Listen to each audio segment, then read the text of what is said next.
Hello friends, once again welcome to our channel Pariksha Peeth. मैं आदित्य आप सभी का अपने इस परिवार में स्वागत करता हूं। तो आज हम जिस टॉपिक के बारे में डिटेल में चर्चा करने जा रहे हैं वो है संयुक्त राष्ट्र यूनाइटेड नेशन। उसके कितने मेंबर्स हैं, उसका हेडक्वार्टर कहाँ है, क्यों बना हो, उसके कितने बॉडीज़ हैं या कितने अंग हैं, वो सब के बारे में डिटेल में चर्चा करेंगे। तो वीडियो को पूरा एंड तक देखिएगा ताकि आप अपने यूनाइटेड नेशन रिलेटेड नॉलेज को बूस्ट कर पाएँ। So without wasting much time, let's get started. Nation, United nation क्या है? यूनाइटेड नेशन एक इंटरनेशनल ऑर्गेनाइजेशन है। यूनाइटेड नेशन एक इंटरनेशनल ऑर्गेनाइजेशन है। इसका हेडक्वार्टर कहाँ है? न्यूयॉर्क में है और कभी बना 24 अक्टूबर 1945 को। इसीलिए यूनाइटेड नेशन कभी मनाया जाता है? यूनाइटेड नेशन डे कभी होता है? 24 अक्टूबर को यूनाइटेड नेशन डे मनाया जाता है। ठीक है। जब ये यूनाइटेड नेशन बना था तो इसके स्टार्टिंग में इसके मेंबर्स कितने थे? 51 मेंबर्स थे और प्रेजेंट टाइम पे इसके मेंबर्स कितने हैं? 193 हैं। पहले इसके बेसिक नॉलेज को देख लेते हैं, इसके बाद इसके हिस्ट्री के बारे में आते हैं। ठीक है।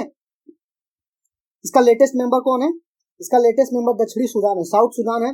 तभी ये ज्वाइंट हुआ था जुलाई 2011 में। ठीक है, तभी जुलाई 2011 में।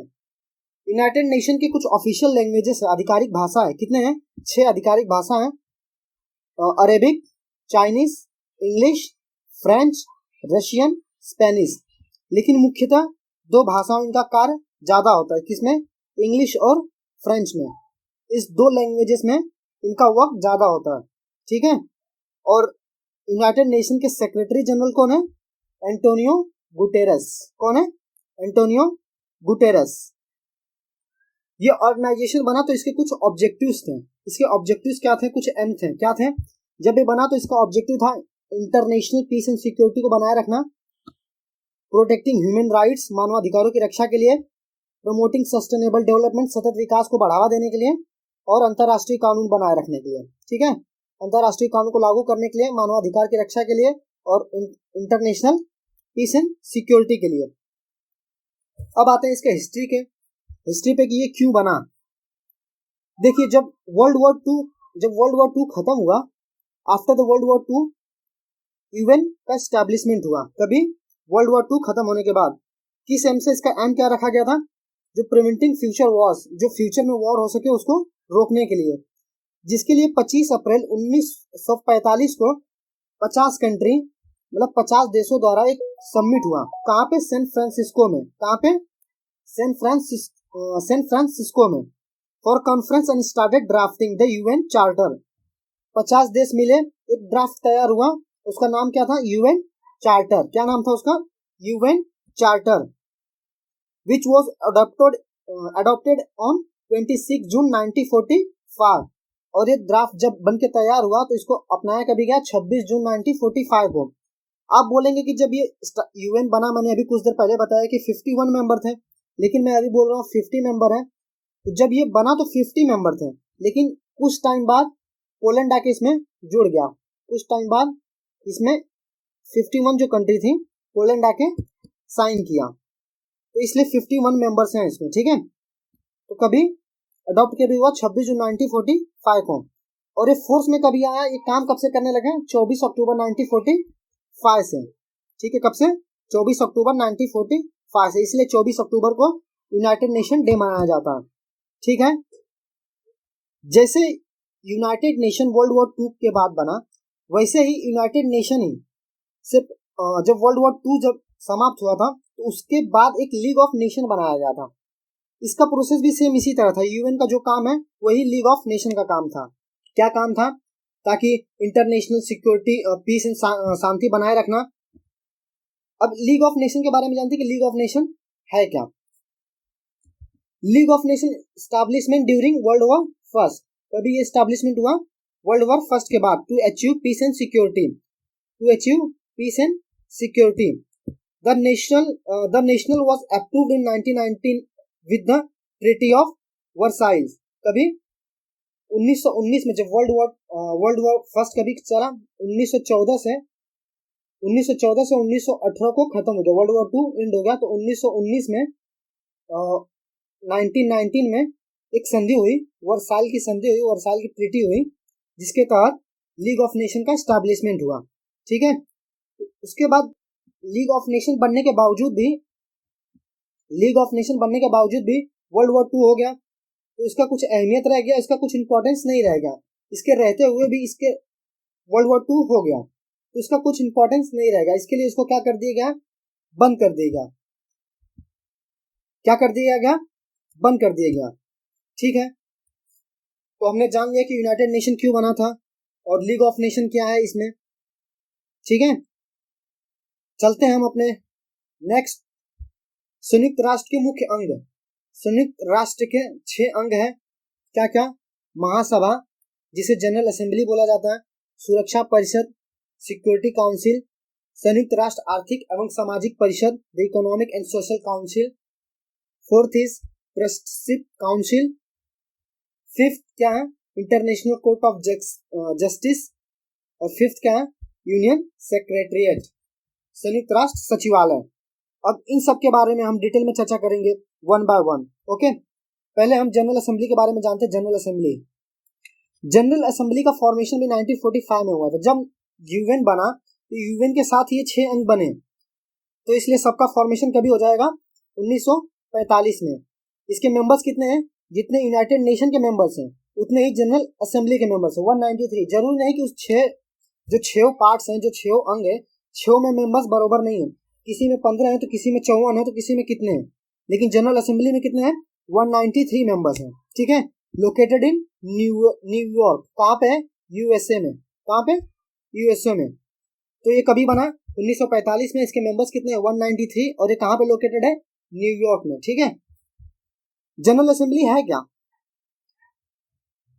जनरल असेंबली में जो मेंबर्स होते हैं वो सिक्योरिटी काउंसिल द्वारा रिकमेंड किए जाते हैं, सुरक्षा परिषद द्वारा रिकमेंड करके चुने जाते हैं। ठीक है, जो पहला जनरल असेंबली का मीटिंग हुआ था, आपको क्वेश्चन पूछ सकता है कि जो पहला जनरल असेंबली का मीटिंग हुआ था वो कहाँ पे हुआ था, मेथोडिस्ट सेंट्रल हॉल लंदन में हुआ था। कहाँ पे, मेथोडिस्ट सेंट्रल हॉल लंदन में।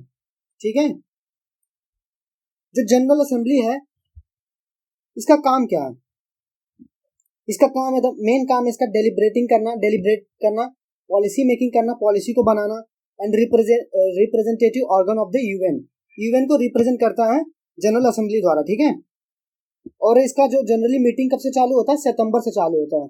कब से, हर साल सितंबर में चालू होता है इसका मीटिंग लमसम। ठीक है, the president of general assembly is elected each year by the assembly to serve 1 year term of office. एक साल, मतलब जो भी इसके मेंबर्स होते हैं, जो भी इसके हेड होते हैं, वो 1 साल तक इसका ऑफिस संभालते हैं। कितने साल तक, 1 ईयर का उनका टेन्योर रहता है। 1 साल के बाद कोई और आ जाता है जो जनरल असेंबली को संभालता है। ठीक है, और जनरली कब से चालू होता है, सितंबर से चालू होता है। इसमें कुछ वोटिंग्स होती हैं, जैसे कोई मुद्दा है तो उस पर वोट कैसे होंगे, जिस भी किसी चीज पे मुद्दा हो, पीस एंड सिक्योरिटी पे, किसी को सस्पेंशन करना, एक्सपल्सन करना, इलेक्शन, एडमिशन, ये सब के बारे में जो भी मुद्दे हैं, ये सब पे वोटिंग कैसे होती है, 2/3 मेजोरिटी काम आती है इसमें। 2/3 अगर मेजोरिटी मिल गई तो वो पास हो गया। Of this present and votings, एक ये हो गया। और दूसरा हो गया, each member country has 1 vote. एक मेंबर का एक ही वोट रहता है। ठीक है, अब चलते हैं अपने नेक्स्ट अंग की तरफ, नेक्स्ट बॉडी की तरफ, सिक्योरिटी काउंसिल। सिक्योरिटी काउंसिल कहाँ पे लोकेटेड है, ये भी न्यूयॉर्क में है। कहाँ पे है, न्यूयॉर्क, यूएसए में। कहाँ पे, न्यूयॉर्क में। जितने भी 6 बॉडी हैं, 6 बॉडी कहाँ पे लोकेटेड है, 6 में से 5 लोकेटेड है न्यूयॉर्क में, एक न्यूयॉर्क में नहीं है। उसके बारे में हम आगे देखेंगे कौन सा न्यूयॉर्क में नहीं है। ठीक है, तो सिक्योरिटी काउंसिल कहाँ पे है, न्यूयॉर्क में। ठीक है, इसका काम क्या है, ensuring international peace and security. क्या है, पीस और सिक्योरिटी को बनाए रखना। Security council president changes every month, और इसके जो प्रेसिडेंट होते हैं हर महीने चेंज होते हैं। इसके पहले जो हमने पढ़े जनरल असेंबली, वो हर साल होता है, और सिक्योरिटी काउंसिल के हर महीने होते हैं। ठीक है, सिक्योरिटी काउंसिल में 15 मेंबर होते हैं। कितने मेंबर होते हैं, 15 मेंबर होते हैं, जिसमें से 5 परमानेंट मेंबर होते हैं और 10 नॉन परमानेंट मेंबर होते हैं। 2021-22 में भारत इसमें शामिल है, नॉन परमानेंट मेंबर्स में। ठीक है, अभी तक टोटल 8 बार शामिल हो चुका है भारत। 5 परमानेंट मेंबर्स में कौन है, चाइना है, फ्रांस है, रशिया है, यूनाइटेड किंगडम है और यूनाइटेड स्टेट्स है। ठीक है, ये 5 परमानेंट मेंबर्स हो गए इसके, और 10 नॉन परमानेंट मेंबर्स हो गए। नॉन परमानेंट मेंबर्स में इंडिया कितनी बार हो गया, ये 8वीं बार है। ठीक है, अब ये जो परमानेंट मेंबर्स हैं इनके पास एक पावर है जिसे वीटो पावर बोला जाता है। क्या पावर, कौन सा पावर है? वीटो पावर है। वीटो पावर क्या होता है, आइए हम समझते हैं वीटो पावर के बारे में। इनके पास एक ऐसा पावर है, power of the permanent member to veto reject any resolution of security council. अगर सिक्योरिटी काउंसिल में कोई मुद्दा आता है, अगर वो 5 में से किसी ने भी वीटो कर दिया तो वहीं पे उसको समाप्त कर दिया जाएगा, उसका आगे कुछ काम नहीं रह जाएगा। इसलिए ये माना जाता है कि यूनाइटेड नेशन में ये अनडेमोक्रेटिक कैरेक्टर है। यूएन का, यूनाइटेड नेशन का अनडेमोक्रेटिक कैरेक्टर्स है। मतलब 5 लोग को दे दिया सत्ता, वही पांचों संभाल रहे हैं, बाकी तो किसी का कुछ अहमियत ही नहीं। इस टाइप का ऐसा कुछ है। मतलब बेसिकली इन लोगों के पास अनकंडीशनल पावर है कि नहीं। तो चलते हैं हम अपने नेक्स्ट बॉडीज की तरफ। इकोनॉमिक एंड सोशल काउंसिल, जिसे इकोशॉप बोलते हैं। क्या बोलते हैं? शॉर्टकट में ECOSOC, इकोशॉप। ठीक है, ये कहाँ पे लोकेटेड है? ये भी न्यूयॉर्क में है। इसके मेंबर्स कितने? 54 मेंबर्स हैं। और कितने साल के लिए होते हैं ये? 3 साल के लिए होते हैं। जनरल असेंबली द्वारा ओवरलैप होता है, 3 साल के लिए इन लोग का टर्म होता है। ठीक है, इसके द्वारा इलेक्ट होते हैं जनरल असेंबली द्वारा, और 3 साल का इनका टेन्योर होता है। ठीक है, ये किस लिए बना है? इसके नाम से ही मालूम पड़ता है किस लिए होगा। Economic and social sustainable development के लिए। इट मीन्स ये प्लेटफॉर्म है जहां पर रिफ्लेक्शन ऑफ डिबेट होता है, किस बात के लिए? इनोवेटिव थिंकिंग के लिए एंड सस्टेनेबल डेवलपमेंट के लिए। ठीक है, इसमें ज्यादा कुछ पढ़ने के लिए है नहीं, बस हमें ये जानना है कहाँ पर लोकेटेड है, इसके कितने मेंबर्स है। 54 मेंबर्स है, न्यूयॉर्क में लोकेटेड है। और ये इसमें जो मेंबर्स होते हैं वो 3 साल के लिए रहते हैं। ठीक है, और बाकी इसका काम क्या है? सस्टेनेबल डेवलपमेंट के लिए, उस पर इनोवेटिव थिंकिंग के लिए, सब पे डिबेट करना, बातें करना। ठीक है, ताकि वो सब पे कुछ विकास किया जा सके मिलकर। ठीक है, नेक्स्ट चलते हैं ट्रस्टशिप काउंसिल। ट्रस्टशिप काउंसिल क्या है? बेसिकली इसका हेडक्वार्टर है न्यूयॉर्क में। ये फाउंडेड अभी 1945 में हुआ था। इसके हेड है इस समय एनी वेगवेन। ठीक है, इसका मेन ऑब्जेक्टिव था कि जितने 11 ट्रस्ट टेरिटरीज हैं उसमें सेल्फ गवर्नेंस लाना। वर्ल्ड वॉर 2 के बाद जो 11 ट्रस्ट टेरिटरीज थी उसमें सेल्फ गवर्नेंस को लाना। कब से? Of the colonies held by the axis power of world war 2 के बाद। वर्ल्ड वॉर 2 के बाद। ठीक है, क्या था? It had to provide international supervision of 11 trust territories that had been placed under the administration of 7 member state. ठीक है, जब ये 11 ट्रस्ट टेरिटरी जब सेल्फ गवर्नेंस हो गई, इसके अंदर खुद ही सत्ता चलने लगी, तो क्या हुआ? 1994 में all trust territories had attend self government. ठीक है, और इंडिपेंडेंस। तो उसके बाद क्या हुआ? जब यहाँ पे सेल्फ गवर्नमेंट चालू होगा तो ट्रस्टशिप काउंसिल को सस्पेंड कर दिया गया। कभी किया गया? 1 नवंबर 1994 को। इसके बाद जो ट्रस्टशिप काउंसिल है इसको बंद कर दिया गया। अभी इसके मीटिंग्स जैसे कुछ काम पड़ गया, कुछ आपातकाल आ गई तो ही होगा, वरना इसका मीटिंग होता नहीं है। मतलब ये 6 अंग में से ये फिलहाल बंद है, बाकी 5 चालू है। ठीक है, बाकी सब एक्टिव है, और ट्रस्टशिप काउंसिल क्या है? इनएक्टिव फॉर्म में फिलहाल। ओके, चलते हैं हम अपने next international court of justice ICJ। ICJ का स्टैब्लिशमेंट कभी होता है? 1945 में। उसका लोकेशन किधर है? द हेग, नीदरलैंड में। समझ गए? इसका कहाँ पे है? हेडक्वार्टर कहाँ पे है? हेग, नीदरलैंड में। और बाकी सबका कहाँ है?